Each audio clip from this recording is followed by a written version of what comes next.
Hello, you wonderful people, and welcome to another episode of Not Too Comic Book. This being a show where we talk about TV shows that are adaptations of comic books. For today's episode, I'm going to talk about the season premiere of Legion. A great season premiere. A lot of interesting things went down in this episode, so let's break this down. For one, I really like, and I think it's kind of interesting that we start off this episode not with David for a while. It kind of actually takes us almost like halfway through the episode before we officially see David actually make an appearance, which is very fascinating because it's really setting up this new character, which we're just going to be referring to as Switch from now on, which is a pretty nice name and it's very befitting, but yeah, just kind of neat. It's just mainly set up for her, and I mean, I think that's just further point of how important she's going to be and how crucial she's going to play a role this season. It's also interesting too because this episode does a very fascinating thing of I think it's so neat, the whole aspect of the title cards don't come until the end of the episode. It's actually interesting. I haven't rewatched season 1 recently, so I don't remember, but season 2 they did that at least one episode. I think it was the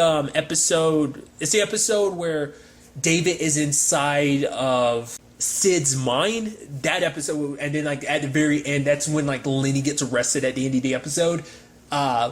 Or she's in, the Division 3's custody and whatnot. So that particular episode did it like that. But I'm trying to remember if there was one from season 1 that did that. I'm pretty sure that's the only one from season 2 that did that, but I could be wrong. Which that is interesting because obviously it's very befitting because it's how that episode was kind of bringing Sid and David closer about why we're fighting for what we're the whole aspect of your scars and your pain being armor, this is war and everything, what Sid was trying to get across to David during all of that, and now it's we find them here on the opposite sides of things. But that's me getting way ahead of myself. I just think maybe that's one of the many reasons why they did it like that, but just kind of or it could also just be aesthetically it's pleasing just to be and to do it like that, to get the end off on it like that, to be this monumental moment of and let's jump into this type of thing of oh yeah, things are getting heated, the hunt begins type of thing. I don't know, like I said, I'm going on a huge tangent, so I do apologize. But nevertheless, let's really finally get into the episode. I'm so sorry. But it's very interesting getting introduced to Switch. Her upbringing is a little interesting because obviously we see her dad's not actually there in her life. Well, he's at least away on business or whatever. He literally shows up for breakfast, to have breakfast with her, but he's having it, screened on a television, so literally a TV's being pulled up to the dinner table for her to eat breakfast with her dad or whatever. So that's interesting. Also, all these different clues. I like the propaganda that's around of watch out for the basket is always watching Fukuyama. Obviously, don't trust the mustaches, the Vermilions. But it's almost this scavenger hunt and stuff like that. It's also interesting too. It's so funny that David literally put out an ad for a time traveler, and it says that's Switch's ability and stuff like that. And it's so fascinating. Obviously, her kind of going on her little hunt, trying to figure things out. I also do love she isn't shy from using her powers, using it in many different interesting ways, for example, when she was listening to the radio, it's if you missed this recording, if you got the skills for it, listen back to it again. She rewound time, and when she was playing the radio signal over again, she slowed time down, which is interesting because obviously she's on some master of space and time type of thing. So it's not just going to be I can just time travel. I can affect time in my own manner. Like when she did with Lenny, I thought that was so cool. Lenny had her waiting, so she fast forwarded time, and Lenny's I hope you weren't waiting too long. It's little stuff like that is so dope. I even love the little musical number. It's kind of super catchy and whatnot. I love that. I love that it's that place she went into was some store, and it's in this white space, and it just starts moving around, the clothes, the clerks, and like I said, the music's playing, and she's kind of going into the desk form until a path for her to go through, but then she starts crawling through these plastic tubes, almost like you'd see in like a hamster, you know, like it reminds you, obviously, like the tubes in Futurama, like you zip zap, I don't know why I said it, but zip all over like town and stuff like that, and like Futurama, you know, that type of piping and stuff like that. And she's like crawling through all these different environments and stuff like that. I love it.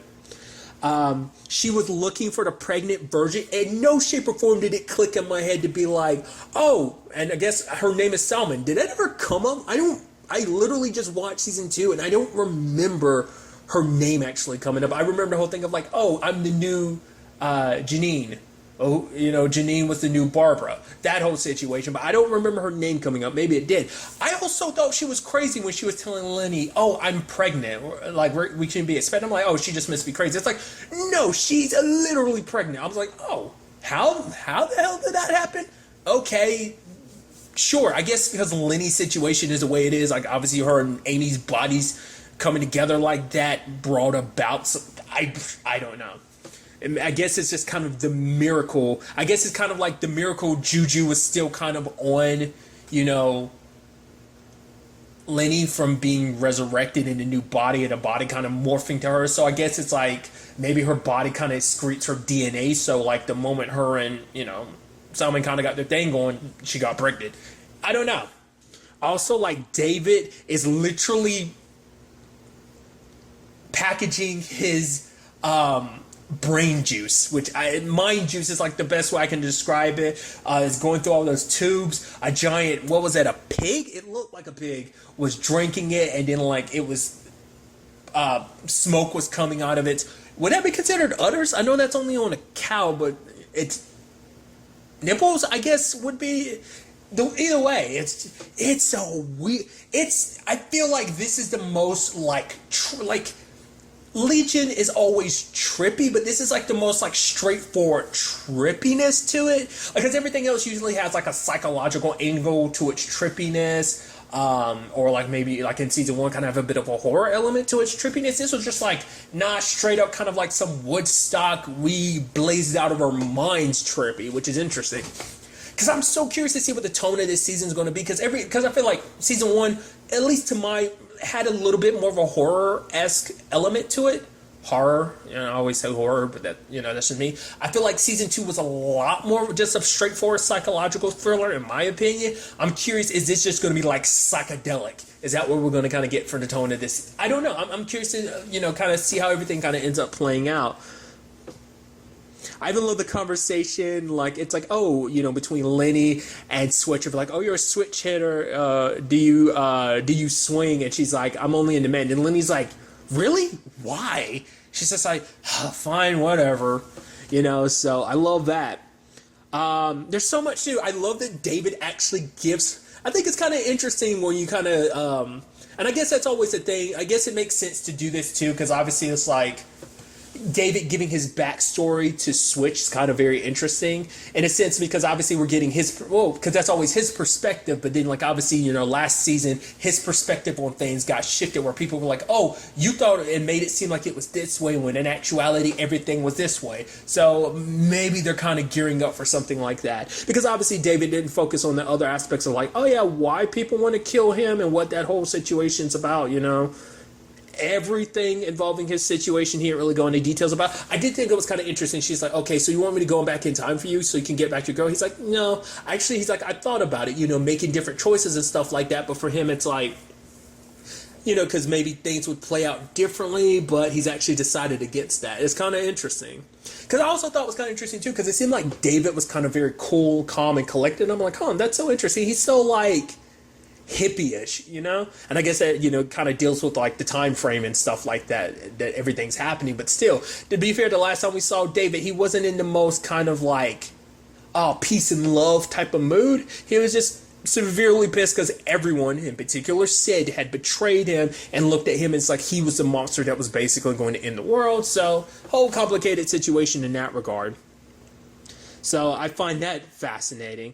I also find it fascinating that basically he ends up killing Carrie twice. Part of me thinks like maybe that's kind of supposed to happen like that just because it's supposed to be a wink and a nod to the alternate timelines last season, because Carrie's the one that killed him in one of the when he was homeless in that alternate timeline. she's the one that ended up killing him, slicing him in half. I was kind of expecting her to do it, but no, she cut off his arm at first, and then he killed her, and then like after time got rewound, he ended up killing her again. I'm like, oh, that's gotta suck. But you notice too, it's so nonchalant. It's kind of like a, you're dead. It's no like, we were friends. He doesn't try to talk to her. It's like a, no, you've been hunting me for a while, because I don't know if they've expressed like what the time frame is between season 2's finale and this. Because we know the future that future Sid came from was supposed to be, wasn't that like 3 years in the future, just because of the whole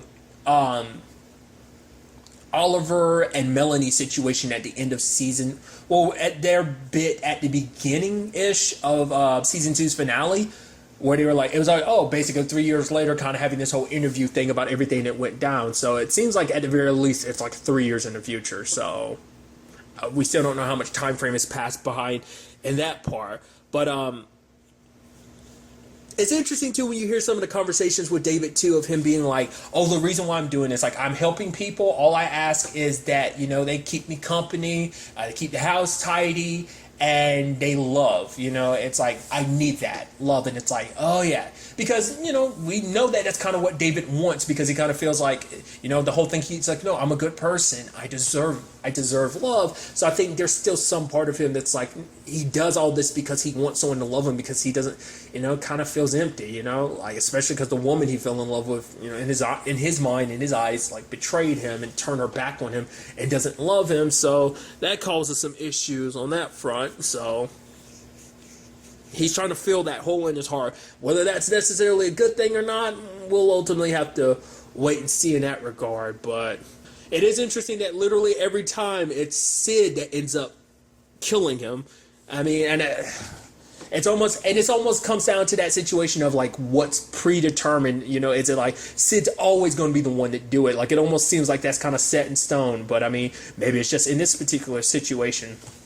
Either way, I really like the way Switch's time travel works. I also like the fact that she's listening on headphones to lessons about time travel, which I think is interesting. Like, describing time travel as not like a river, but a jungle is so fascinating. Kind of going over the rules of time travel, you know, that basically almost kind of like, don't let other things kind of like nostalgia, for example. Don't let nostalgia affect you when it comes to you time traveling. So don't be listening to music, because then they'll kind of interfere with where you're at. Like, it almost seems like you obviously need to center your feelings, kind of like get that out of the way so that you can just focus on what you're doing, type of thing. Kind of remove your emotions from it to a certain extent, was kind of interesting. But I like aesthetically just how it looks, because obviously it's like, oh, with the radio, what she did is she kind of drew like a box. So it's almost like she creates a time.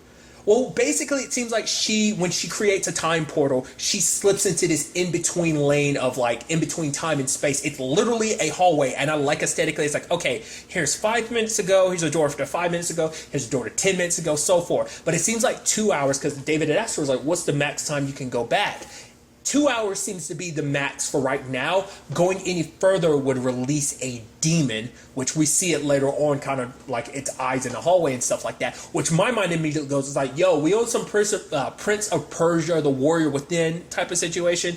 If that's a reference you don't get, it's a whole thing. Basically, the Dahaka. Like, I'm wondering, if the demon's supposed to be something like that, where it's like, it's something, apparently it's sealed there, but maybe it's kind of like, you go messing with the time stream too much, you kind of break things. It's kind of on the DC front of things, but like maybe kind of similar to the whole Legends of Tomorrow situation of just kind of like, the whole Mollis situation. Maybe it's a similar thing. Maybe it's closer to the Dahaka. Either way, I'm curious. Like, I'm wondering, is it supposed to be specifically a time demon, or was it something specifically sealed there? Like, is it connected to, like, if you break the rules of time travel too much, it can kind of come back to screw you? I mean, so far we haven't really gotten into, like, the major don'ts of time travel. One is kind of like, give yourself enough. Rule of thumb was basically give yourself enough error, you know, room to kind of operate. Obviously, you never want to go too close to the particular event, because things are less likely to be changed if you go too close to the event that you're trying to change. So it's like little stuff like that.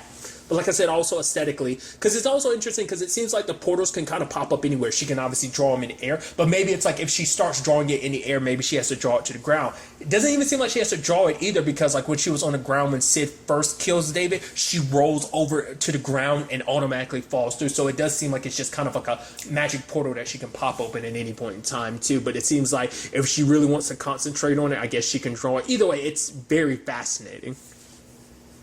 I love that David kind of like, you know, it's like, okay, I got you. And it goes through, all his people are getting messed up. And he ends up like turning one dude to kind of like dehydrated ash against the wall, obviously exploding everyone, including Carrie.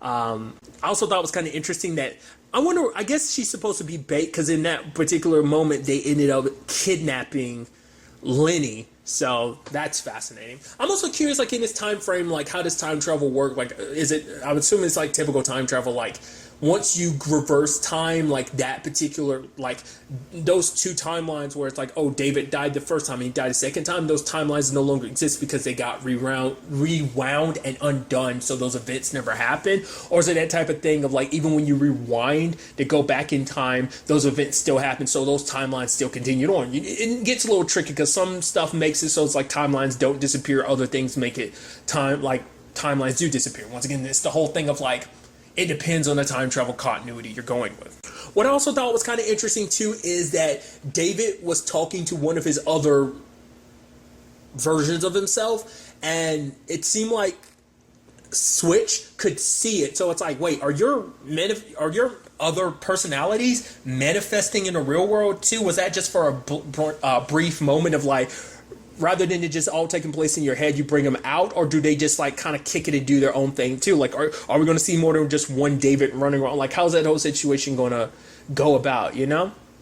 There was an interesting aspect I didn't expect was Farouk and Switch to cross paths like that, where it's kind of like basically he could track her a little bit in the astral plane, just because that energy is kind of similar. So he was able to kind of track it and kind of pull her into the astral plane, and ended up talking to her for a little bit. And the way he made it seem like, oh, we're just here to save our friend. And it's like, oh, if that's the case, why does Blondie keep killing her? And it's like, wait, she does? I thought Farouk was gonna be like, no, you can't go along with us, Sid, because you're going to kill him. The point isn't to kill him, but it's like, no, of course the point is to kill him. He literally, in everyone else's words, in future Sid's word, which I'm so curious if we're ever going to tackle that again. Like, whether we'll get any words from future Sid, will they kind of listen, or will they just on their current mission? I'm curious. But they're kind of dead set on killing him. Everyone is. You almost feel like, which is interesting considering the fact is that you have Farouk constantly referring to David as my child, which is twisted, because it's like it's the child of your mortal enemy, your arch nemesis, and at the same time, you're kind of, they're almost like brothers, because he grew up inside of David's mind for the past 30, you know. So it's a complicated, twisted mess. I mean, that's just the way, you know, Farouk kind of wants to see everything of like, oh, you're my child, my babe, you know. So that's interesting. I did like the conversation between Clark and his husband. That whole conversation, like, wait, David's got a time traveler. Why don't we have a time traveler? And it's like, oh, you know, whatever happens, the time traveler can make it undone. Clark's like, got it. All right, so let's make sure we kill the time traveler too. So now she's got a target on her back now. Like, she's going to be one of the main targets now, because it's like, oh, before going after David, let's go after her first, because she is going to be an issue. But it's interesting to see Sid too, because Sid's got markings on her arms, one saying me, and it looks like it's a drawing of her, and on her other wrist it says first. I guess it's the whole aspect of like, put my trust in me first, because obviously, and that's so interesting because David literally had that conversation with Switch, because, you know, it's like, oh, you know, there's no secrets here, which is ironic because that was literally one of the biggest issues last season.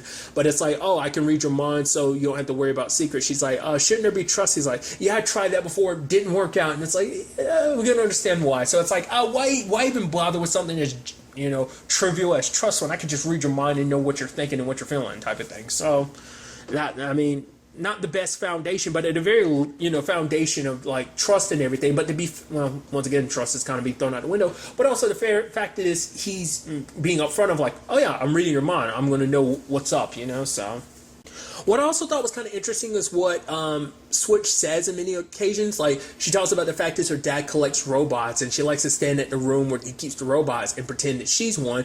And at the end, it's like, oh, why are you going to David? Because we never got a full answer for it. And what she explained to Farouk was, he's a man while the rest of you are robots. So it's like, in her mind, is this kind of like, is that why she's working in this capacity? Because for her, it's like, David's the only one who kind of sees the world for what it is. Maybe for her, it's like the world is kind of like this machine and we're all cogs in it, and David's the only one that could be strong enough to break free from the systematic system. I don't know if that's what she's referring to, just because she said robots. That's going to be something we're going to dive into deeper. Maybe it kind of plays into why she has issues with her dad, potentially. I don't know. Like, it seems like she has a pretty normal life, but we, from just the glimpse we saw of it this episode, I mean, we got a good taste of it, but still only a glimpse into understanding why she's kicking it with David and whatnot, So what's also interesting is Patanomy has a new body. I even love Carrie being like, why does he have a mustache? And it's almost kind of like a, who knows, who cares? Look at the Vermillions. They have mustaches. Almost seems like that's basically the reason why Carrie gave him a mustache, is because, like, well, the Vermillions have one, so you don't stand out too much. But it's like, hey, I was so curious what they were going to do about that, because the last time we saw Patanomy the last season was when he told David where to find Farouk's body. So, obviously, he's not Patanomy anymore. Patanomy, he's the mainframe now. And even in this point, what's also interesting too, it's like this is all on an airship, which is so fascinating.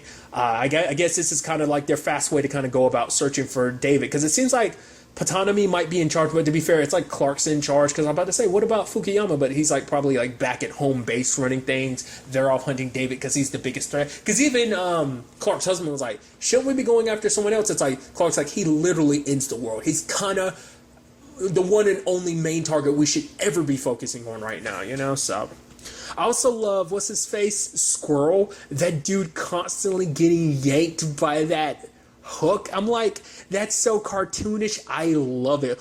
Why would you do that? I have no idea. It's also sad too, because Squirrel's literally the only one that got left behind when David teleports to House at the end of the episode.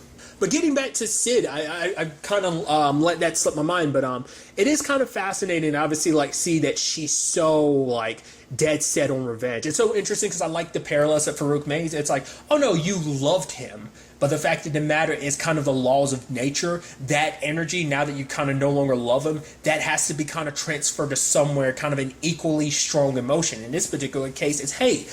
And she's like, you're making that up. He's like, I've been alive for like 2,000 years. I don't make stuff up. I just know. I'm smart. I've gathered enough wisdom. So that was just kind of fascinating to me, because for her, she wants to make it seem like, no, this is a job. But Farouk's like, no, this is revenge. Which is so interesting, just because like that's what David was so set on. But then it's like, was it just revenge, or was it him just being a psychopath, just full-blown enjoying to kill and torture people? Whereas this, it's like, oh, like Sid, Sid believes herself to be the hero. She said it last season, and she most likely still believes it, because obviously an extra layer to this is like, oh, like it's like, yeah, he's not my first boyfriend. He's not even the first boyfriend to take advantage of me. So that probably like the whole him erasing her memories last season, that being the bit kind of like a, ooh, you really did a kind of nasty and terrible thing in that regard, David. But still, like, I'm sure that does not sit well with her either. So.